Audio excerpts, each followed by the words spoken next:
Ya. Shalom. Selamat pagi adik-adikku yang dikasihi Tuhan Yesus Kristus. Selamat hari Minggu dan selamat beribadah. Bagaimana kabarmu hari ini? Baik-baik semua kan? Semua sehat? Ya, kita sebagai orang percaya yakin bahwa Tuhan tidak akan pernah meninggalkan kita anak-anaknya. Dia akan meluputkan kita dari segala malapetaka, dari segala wabah yang sedang terjadi saat ini. Hari Minggu kali ini memang sangat spesial karena kita beribadah dan belajar firman Tuhan tidak seperti biasa. Kita tidak bisa bertatap muka langsung, tapi terpaksa menggunakan media video.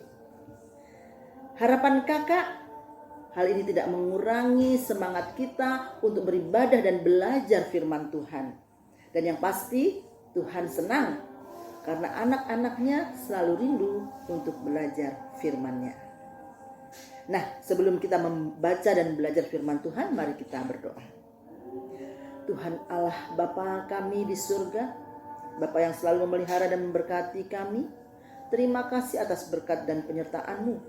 Di tengah kegalauan dunia atas merebaknya wabah virus corona, Tuhan tetap memberikan kesehatan dan kesejahteraan bagi kami anak-anak-Mu. Sehingga pada pagi ini kami boleh bersekutu dan beribadah kepadamu untuk memuji dan memuliakan nama-Mu. Bapa, berkati dan pimpinlah ibadah kami ini dari awal pertengahan sampai pada akhirnya. Kiranya kami boleh memahami dan mengerti firman-Mu dan kami boleh menjadi berkat bagi banyak orang karenanya. Ampuni akan segala dosa dan kesalahan kami Bapa, di dalam nama Tuhan kami Yesus Kristus yang hidup. Kami serahkan doa permohonan kami ini. Amin. Nah, adik-adikku, kita masih ingat kemarin kita belajar apa? Ya, kita belajar tentang perjamuan Paskah.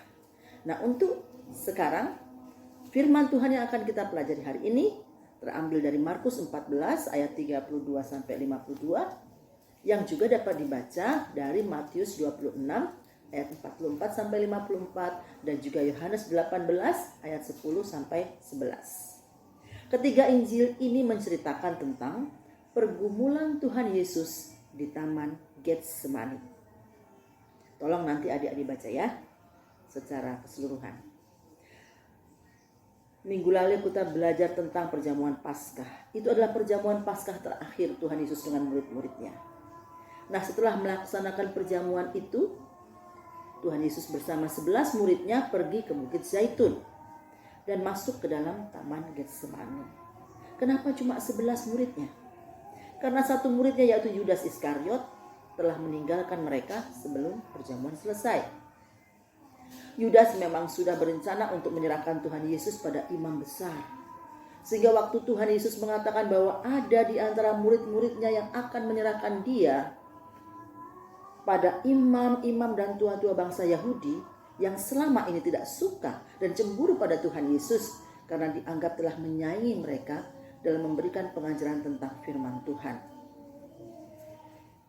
Tujuan Yesus pergi ke Taman Getsemani adalah untuk berdoa dan meminta kekuatan pada Bapanya karena dia tahu bahwa waktunya sudah tiba untuk dikorbankan sebagai domba yang kudus untuk menebus dosa umat manusia.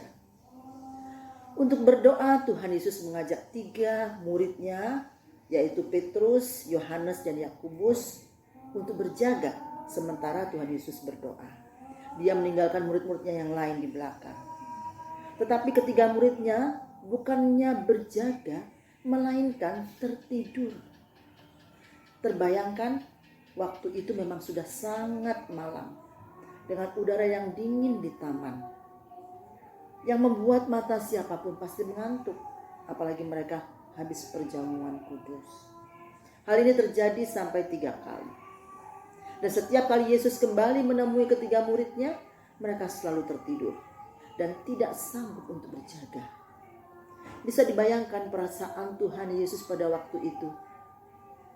Sebagai manusia, dia merasa sendirian, begitu takut dan lemah, sehingga dia memohon kepada Bapanya, sekiranya boleh, biarlah cawan ini berlalu begitu saja daripadanya. Tetapi karena Tuhan Yesus itu setia dan taat, dia tetap berserah bahwa kehendak Bapanya lah yang jadi. Setelah Yesus selesai berdoa dan membiarkan muridnya tidur sebentar, maka tibalah Yudas dengan serombongan orang yang membawa pedang dan pentung, suruhan dari imam-imam dan tua-tua Yahudi. Kemudian Yudas sengaja mencium Tuhan Yesus, bukan karena dia mengasihi Tuhan Yesus, tetapi ciuman itu sebagai tanda bagi orang-orang yang menyertai dia untuk menangkap Tuhan Yesus. Melihat itu, Petrus, murid yang paling dikasihi Tuhan Yesus, memotong telinga hamba imam besar itu yang bernama Malkus. Tapi Yesus memperingatkan Petrus dan meletakkan kembali telinga yang sudah terpotong itu ke kepala orang itu, sehingga tersambung kembali. Itulah mukjizat yang dibuat Tuhan juga di tengah-tengah dia akan ditangkap. Nah, dari bacaan-bacaan kita, pelajaran apa yang dapat kita ambil dari kisah ini? Di sini terlihat bahwa Tuhan Yesus sebagai manusia begitu lemah dan takut menghadapi saat di mana dia akan dikorbankan, dibunuh dan disalib. Tetapi dia tetap taat dan menyerahkan semuanya pada kehendak Bapanya yang di sorga. Karena bila hal ini tidak terjadi, maka misi Tuhan untuk menyelamatkan umat manusia tidak akan pernah terjadi. Jadi apapun alasannya, Tuhan Yesus memang harus dikorbankan. Dan dia taat karenanya. Kedua, kalau mau, Tuhan Yesus pasti dapat saja menghindar dari penangkapan oleh orang-orang suruhan imam besar itu. Dan bahkan dia bisa menghancurkan musuh-musuhnya dengan mudah. Tetapi dia memilih untuk setia. Jadi sebenarnya Tuhan Yesus tidak butuh dibela oleh siapapun, seperti yang dilakukan oleh Petrus. Karena kuasanya itu lebih besar daripada kuasa manusia. Sedangkan bila kita melihat apa yang dilakukan oleh Yudas, ini memberikan pelajaran kepada kita bahwa Yudas untuk menyerahkan Tuhan Yesus kepada imam besar, dia mendapat imbalan 30 keping perak. Artinya apa? Dia mengorbankan Tuhan Yesus hanya untuk kesenangan duniawi.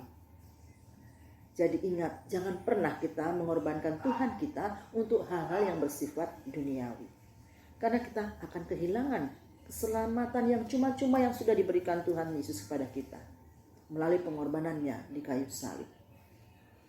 Jadi inilah pelajaran yang bisa kita dapatkan hari ini. Mudah-mudahan adik-adik memahaminya dan itu akan menguatkan iman adik-adikku sekalian untuk tetap teguh menjadi murid Tuhan. Haleluya. Amin. Mari kita berdoa. Bapa di surga, terima kasih Engkau telah berkati kami di dalam kami mendengarkan firman-Mu. Biarlah firman-Mu ini sungguh-sungguh menguatkan kami Tuhan menjadi anak-anak-Mu yang sungguh dapat menjadi berkat bagi banyak orang. Ajar kami untuk terus mengikut Tuhan. Ajar kami untuk tidak terpengaruh hal-hal yang bersifat duniawi. Dan pimpin kami selalu Tuhan di tengah-tengah kondisi dunia yang sedang kacau terutama karena virus corona ini. Hindarkan kami Tuhan dari mara bahaya ini. Dan biarkan kami anak-anak-Mu boleh tetap sehat, dapat melaksanakan tugas dan kewajiban kami semua dengan baik. Berkati seluruh keluarga kami, orang tua kami, dan teman-teman kami, seluruh jemaat kami. Terima kasih Bapa, kami serahkan seluruh hidup kami selanjutnya dalam kuasa tangan-Mu. Dalam nama Tuhan Yesus Kristus kami berdoa dan mengucap syukur. Amin.